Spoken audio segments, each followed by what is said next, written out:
Point of no return. Welcome back, man. We know too much. We done seen too much. We done been through too much. We done experienced too much.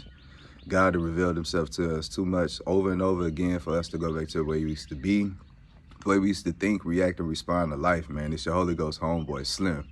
SLIMM, simply living in my moment, which means yesterday is gone. Tomorrow's never promised, so all you have is right now, this moment.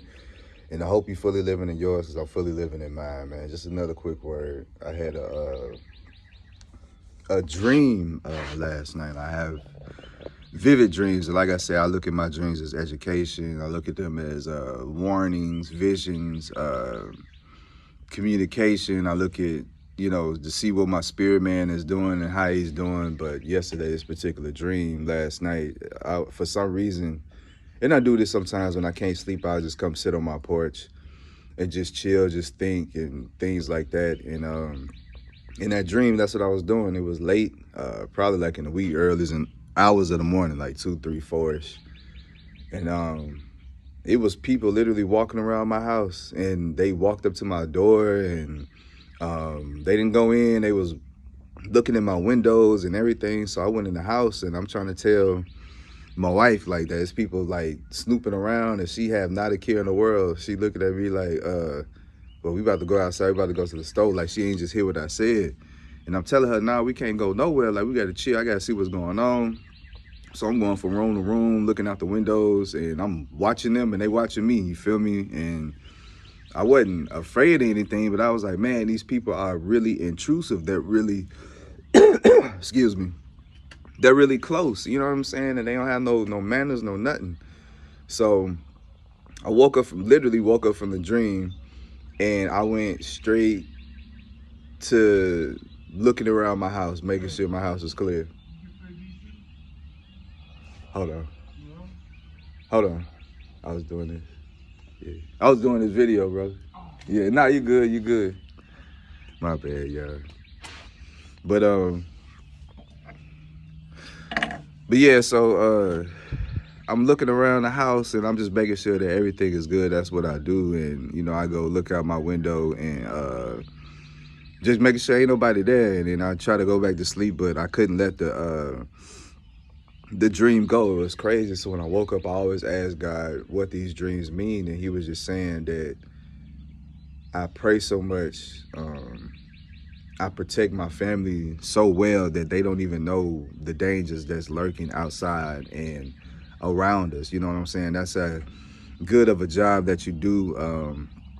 Just being the head of your household, you know what I'm saying? And this ain't got nothing to do with finances, you feel me? Because a lot of times, it could go either way, you feel me? Trust me, as a man, I want to be able to do everything. I don't want my woman to have to come out her pocket for nothing, but sometimes it calls for the woman to have to step up and bear their weight financially, you feel me? Or you sharing 50, whatever it is, man, it don't matter, dog. Like, as long as everybody giving 200%, you ain't gonna never run out of anything for one another. But anyways, man, like, he just showed me that I do that good of a job at protecting my family. Like, they have not a care in the world. They have not a worry in the world. You know what I'm saying? And they don't know what we have to face every day, especially being a black man in this world, specifically in America, specifically in the South. It is difficult. I can't just take my skin off, you feel me, whenever things get heated because of who I am or what color I am or what I look like or what I sound like or who I want to be in life. You know what I'm saying? I can't just change who I am, and I won't. You know what I'm saying? I'm proud to be who I am. I'm proud about everything about me.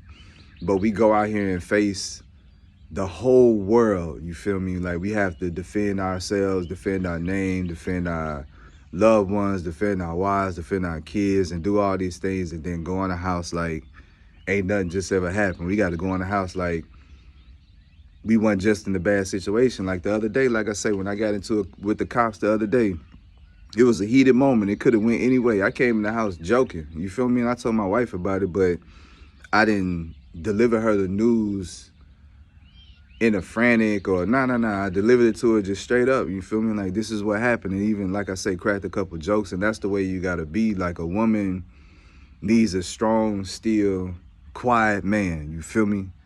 She needs to know that she can lean on you and depend on you. You know what I'm saying? No matter how things going, you're going to be there for her. You're going to hold her down. You feel me? You're going to do what you got to do. You're going to make a way. You feel me? Like, she don't ask me no questions. She just tell me what she need and tell me what she want. And guess what? I go out here and I make it happen. With no job. No, none of that, bro. None of that. God just allowed me to do the right things. You feel me? I'm not out here tricking. I'm not out here paying for it. I'm not out here excuse me, doing none of these inappropriate things. Now, everything I use is for my family, is for God, is for, you know, my friends, is for people that I'm really trying to make a difference in their life. You feel me? I ain't out here joking around. Like, I'm really the man on the street. You feel me? I clean up the street for real, pick up the trash for real. And it's an honor and a privilege to do so. You know what I'm saying? I'm taking care of what God has placed and who God has placed under my care, so therefore he'll always take care of me. So people might not understand why I do what I do, but it don't matter. You feel me? I don't care how I look to other people or how it's perceived. I know that I'm taking care of my responsibilities as a man. And in return, he gonna always fortify you with that strength, mentally, physically, spiritually. You feel me? To be able to continue to face your enemies. And I'm telling you, like, these spiritual enemies, these things that you can't see with your physical eyes, they're terrifying, bro. Because you can hear the creaks in the night. You can hear the moving around. You can hear stuff falling. You feel me? Like, I was laying down praying one time. I promise you, the way my door set up, I know if somebody's coming in and, you know, whatever, the screen door opened up as if somebody was leaving and there was nobody around me. There was nobody in the room with me. You feel me? But, excuse me, that's because you prayed up so much. You got God and the Holy Spirit and Jesus in you so much that the enemy can't stay around you. So your house, like I say, is fortified, it's purified. You done prayed so much and blessed it so much that you've driven the darkness out. You've done the same thing with you. You've driven the darkness out, and you're going to continue to drive the darkness out, you know, as it tries to continue to re-enter your being, your temple. You can't let it.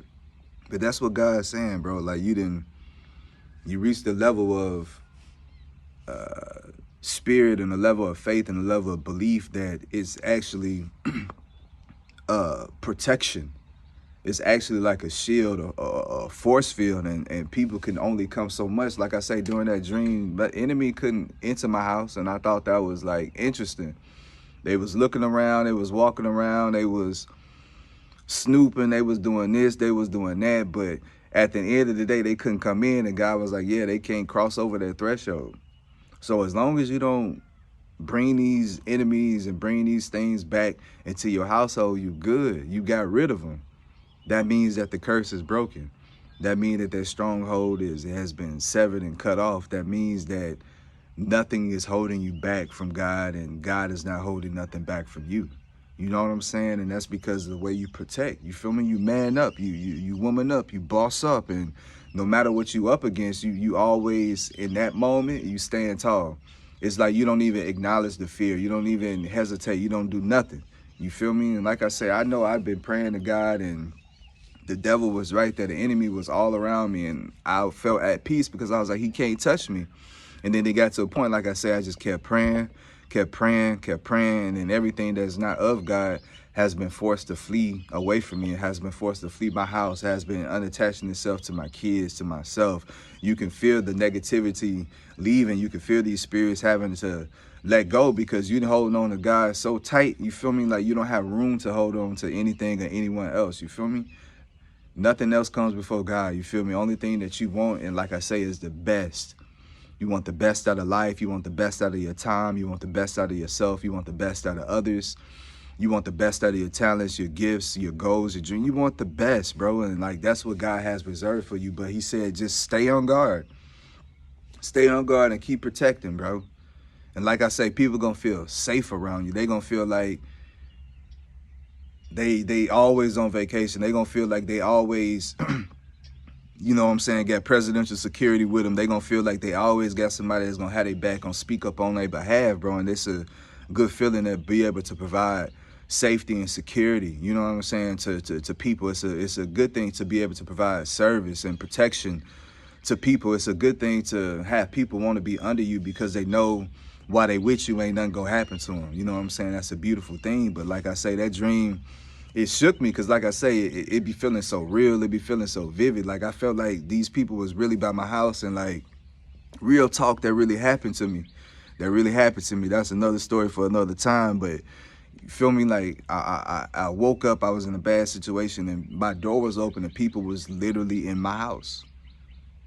So I'll say, see what I'm saying? So when I felt that dream, I was like, let me get up and let me check, because like I say, these experiences, they try to jar you to go back to your past, and that's what post-traumatic, stress and all that stuff is things happen in the present, and it tries to take you back, and then sometimes you could get stuck there. So that's why I say I had to get up and check and make sure, so I could go back and lay down and achieve my peace. But like I say, God say, you've been doing your thing.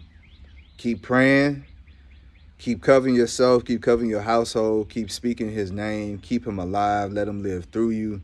Keep doing your deeds, keep doing exactly what he's telling you to do, and I'm telling you, he's gonna keep protecting you, and then your force field is just gonna continue to expand. Like your presence could be felt from a long ways away. You feel me? So it's coming, that light coming, everything catching up. Your finances coming, your house coming, your car coming, your freedom coming, your privilege coming, your respect coming, everything coming. Because once you figured it out internally, mentally, you got that together, you straight now. You feel me? He just had to get you there first like that, and then now he about to break you through. You feel me? So just keep protecting, bro. Whoever God placed under your care, do the right thing by him, and I promise he'll do the right thing by you.